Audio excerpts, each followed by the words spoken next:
Welcome to the world of facts. Thinking in a certain way. Turn back to chapter 6 and read again the story of the man who formed the mental image of his house, and you will get a fair idea of the initial step toward getting rich. You must form a clear and definite mental picture of what you want. You cannot transmit an idea unless you have it yourself. You must have it before you can give it. And many people fail to impress thinking substance because they have themselves only a vague and misty concept of the things they want to do, to have, or to become. It is not enough that you should have a general desire for wealth, to do good with. Everybody has that desire. It is not enough that you should have a wish to travel, see things, live more, etc. Everybody has those desires also. If you are going to send a wireless message to a friend, you would not send the letters of the alphabet in their order and let him construct the message for himself, nor would you take words at random from the dictionary. You would send a coherent sentence, one which meant something. When you try to impress your wants upon substance, remember that it must be done by a coherent statement. You must know what you want and be definite. You can never get rich or start the creative power into action by sending out unformed longings and vague desires. Go over your desires just as the man I have described went over his house.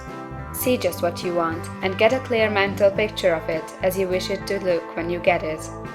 That clear mental picture you must have continually in mind, as the sailor has in mind the port toward which he is sailing the ship. You must keep your face toward it all the time.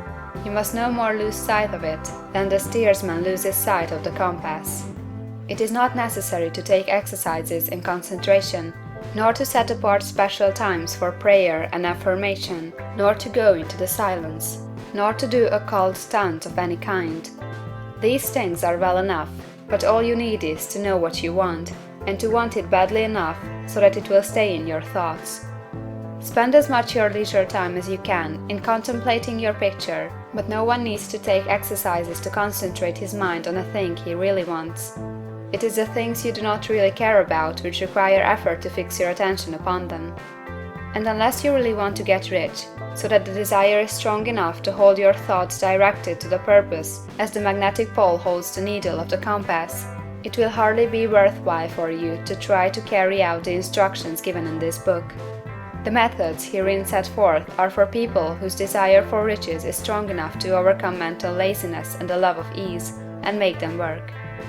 The more clear and definite you make your picture then, and the more you dwell upon it, bringing out all its delightful details, the stronger your desire will be, and the stronger your desire, the easier it will be to hold your mind fixed upon the picture of what you want. Something more is necessary, however, than merely to see the picture clearly. If that is all you do, you are only a dreamer, and will have little or no power for accomplishment. Behind your clear vision must be the purpose to realize it, to bring it out in tangible expression. And behind this purpose must be an invincible and unwavering faith that the thing is already yours, that it is at hand and you have only to take possession of it.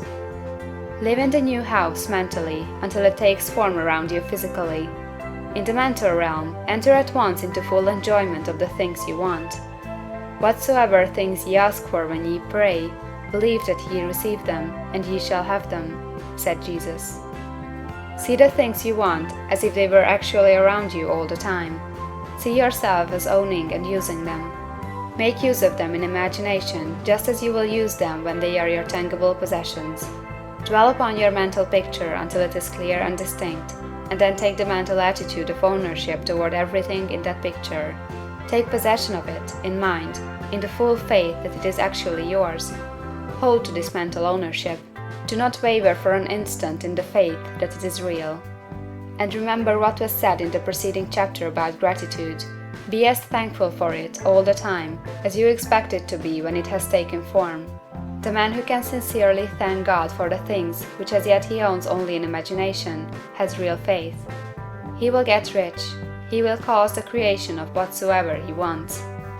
You do not need to pray repeatedly for things you want. It is not necessary to tell God about it every day. Use not vain repetitions as the heathen do, said Jesus to his pupils, for your Father knoweth that ye have need of these things before ye ask him. Your part is to intelligently formulate your desire for the things which make for a larger life, and to get these desires arranged into a coherent whole, and then to impress this whole desire upon the formless substance, which has the power and the will to bring you what you want. You do not make this impression by repeating strings of words, you make it by holding the vision with unshakable purpose to attain it, and with steadfast faith that you do attain it. The answer to prayer is not according to your faith while you are talking, but according to your faith while you are working. You cannot impress the mind of God by having a special Sabbath day set apart to tell Him what you want, and of forgetting Him during the rest of the week. You cannot impress Him by having special hours to go into your closet and pray, if you then dismiss the matter from your mind until the hour of prayer comes again. Oral prayer is well enough, and has its effect, especially upon yourself, in clarifying your vision and strengthening your faith. But it is not your oral petitions which get you what you want. In order to get rich, you do not need a sweet hour of prayer, you need to pray without ceasing. And by prayer, I mean holding steadily to your vision, with a purpose to cause its creation into solid form, and the faith that you are doing so. Believe that ye receive them. The whole matter turns on receiving, once you have clearly formed your vision. When you have formed it, it is well to make an oral statement, addressing the Supreme in reverent prayer, and from that moment you must, in mind, receive what you ask for. Live in the new house, wear the fine clothes, ride in the automobile, go on the journey, and confidently plan for greater journeys. Think and speak of all the things you have asked for in terms of actual present ownership. Imagine an environment and a financial condition exactly as you want them, and live all the time in that imaginary environment and financial condition. Mind, however, that you do not do this as a mere dreamer or castle builder. Hold to the faith that the imaginary is being realized, and to the purpose to realize it. Remember that it is faith and purpose in the use of the imagination which makes the difference between the scientist and the dreamer.